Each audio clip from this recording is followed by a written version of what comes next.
둘째 날, 하나님 율법의 불변성.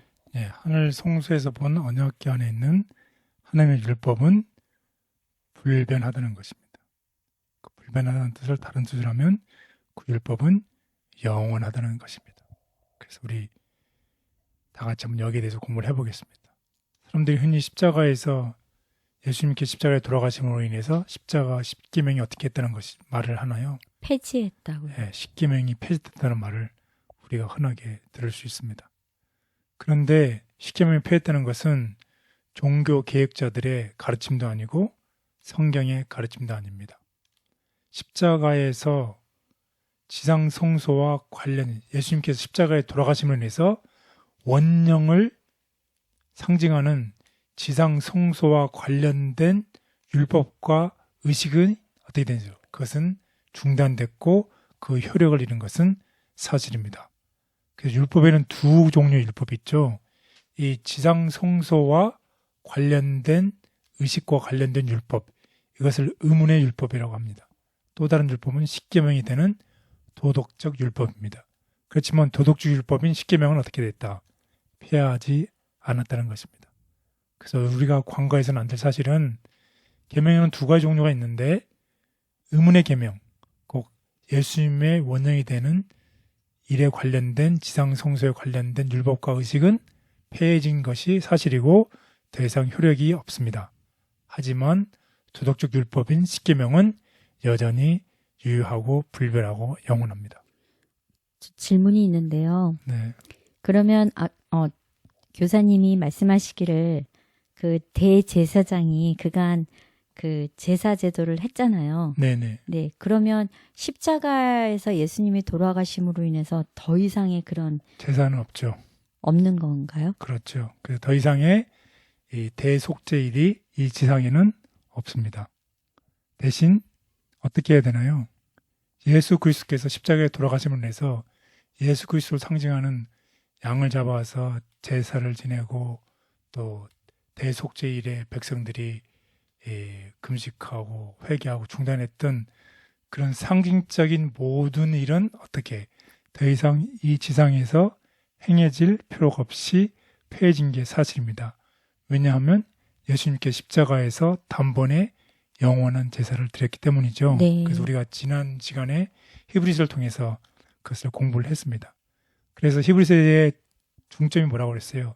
더 나은 제사, 더 좋은 제사장, 더 좋은 언약이라고 그랬잖아요. 네. 그래서 예수님께서 이 지상에 오셔서 십자가에 돌아가심으로써 폐해진 그 법, 그것이 바로 의문의 율법입니다. 그것은 더 이상 존재하지 않고 효력을 발휘할 수 없습니다. 왜냐하면 예수 그리스도께서 우리 죄를 위해서 십자가에 직접 돌아가셨기 때문이죠. 그래서 더 이상 이 지상에는 제사장, 대장이 존재할 필요가 있을까요, 없을까요? 없네요. 예, 우리의 대장은 어디에 있습니까? 하늘. 예수 그리스도에는 예수 그리스도께서 하늘에 계시기 때문이죠. 그래서 우리가 혼동해서는 안 될 것이 의문의 율법은 폐했지만 도덕적 율법인 십계명은 불변하다는 것입니다. 그래서 하나님의 율법은 영원하고 시대가 바뀌든 어떻게 되든 상관없이 시대를 초월하고 하나님의 율법은 완전하고 왜냐하면 하나님의 율법은 하나님을 나타내기 때문에 그래요. 하나님의 변화는 하나님은 어제나 내일이나 영원토록 동일하시다고 얘기했잖아요. 그래서 하나님의 율법은 영원하다는 것을 꼭 기억하면 좋겠습니다.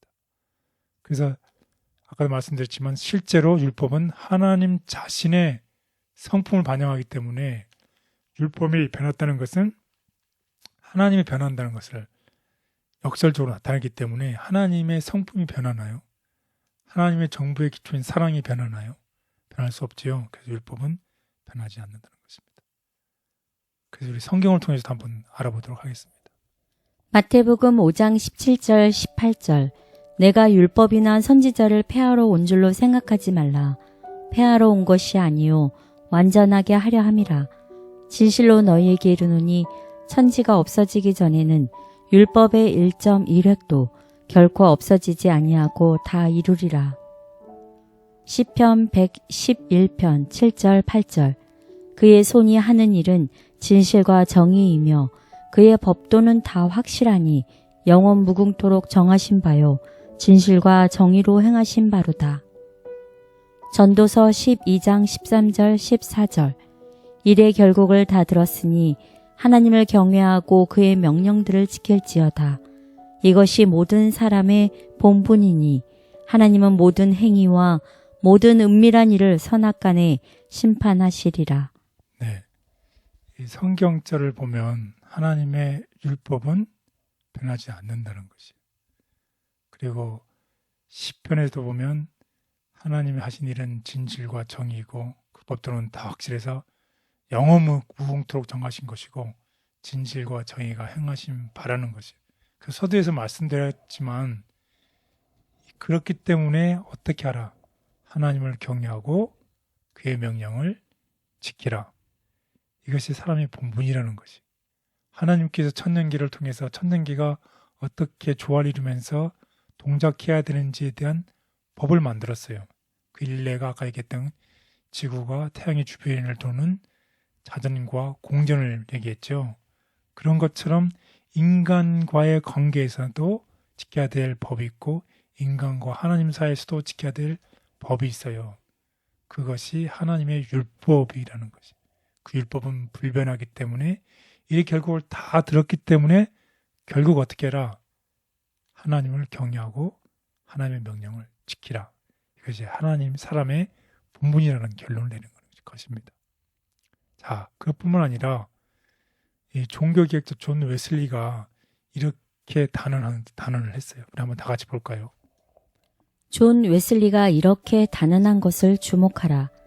모세가 이스라엘 자손에게 전한 의식과 의문의 율법, 즉 옛 제사와 성전 봉사와 관련된 모든 명령과 규례가 포함된 율법은 참으로 우리 주님께서 오셔서 해체하고 완전히 폐지하신 것이다. 그러나 예수님은 십계명이 기록되어 있고 선지자들이 강권한 도덕적 율법은 폐하지 않으셨다. 이 율법의 어떤 부분이라도 폐지하는 것은 그분이 이 땅에 오신 뜻이 아니다. 이것은 하늘의 충실한 증인으로 굳게 서 있는 결코 깨트릴 수 없는 법이다. 이 법은 시간이나 장소 또는 변하기 쉬운 다른 어떤 형편에 달린 것이 아니라 하나님의 본성과 인간의 본성 그리고 그 둘의 변하지 않는 관계에 의존하기 때문에 모든 율법은 모든 인류와 모든 시대에 변함없이 유효한 것이다. 출애굽기 34장 5절에서 7절 여호와께서 구름 가운데에 강림하사 그와 함께 거기 서서 여호와의 이름을 선포하실세 여호와께서 그의 앞으로 지나시며 선포하시되 여호와라 여호와라 자비롭고 은혜롭고 노하기를 더디하고 인자와 진실이 많은 하나님이라 인자를 천대까지 베풀며 악과 과실과 죄를 용서하리라. 그러나 벌을 면제하지는 아니하고 아버지의 악행을 자손 3, 4대까지 보응하리라. 로마서 7장 11절 12절 죄가 기회를 타서 계명으로 말미암아 나를 속이고 그것으로 나를 죽였는지라. 이로보건대 율법은 거룩하고 계명도 거룩하고 의로우며 선하도다. 시편 19편 7절에서 11절 여호와의 율법은 완전하여 영혼을 소성시키며 여호와의 증거는 확실하여 우둔한 자를 지혜롭게 하며 여호와의 교훈은 정직하여 마음을 기쁘게 하고 여호와의 계명은 순결하여 눈을 밝게 하시도다. 여호와를 경외하는 도는 정결하여 영혼까지 이루고 여호와의 법도 진실하여 다 의로우니 금 곧 많은 순금보다 더 사모할 것이며 꿀과 송이꿀보다 더 달도다. 또 주의 종이 이것으로 경고를 받고 이것을 지킴으로 상이 크니이다. 시편 89편 14절 의와 공의가 주의 보좌의 기초라. 인자함과 진실함이 주 앞에 있나이다. 하늘 성전 안에 있는 하나님의 율법은 원본이며 돌판에 새겨지고 모세를 통하여 그의 오경에 기록된 것은 그 원본을 정확하게 옮긴 사본이었다. 이 중대한 점을 이해하게 된 사람들은 하나님 율법에 신성하고 변함없는 본질을 알게 되었다. 그들은 천지가 없어지기 전에는 율법의 1.1획이라도 반드시 없어지지 아니하고 다 이루리라 라고 하신 구주의 말씀의 뜻을 전에 없이 강하게 깨닫게 되었다. 하나님 뜻의 계시요 그분의 품성의 사본인 하나님의 율법은 궁창의 확실한 증인으로서 영원히 존속하지 아니하면 안 된다.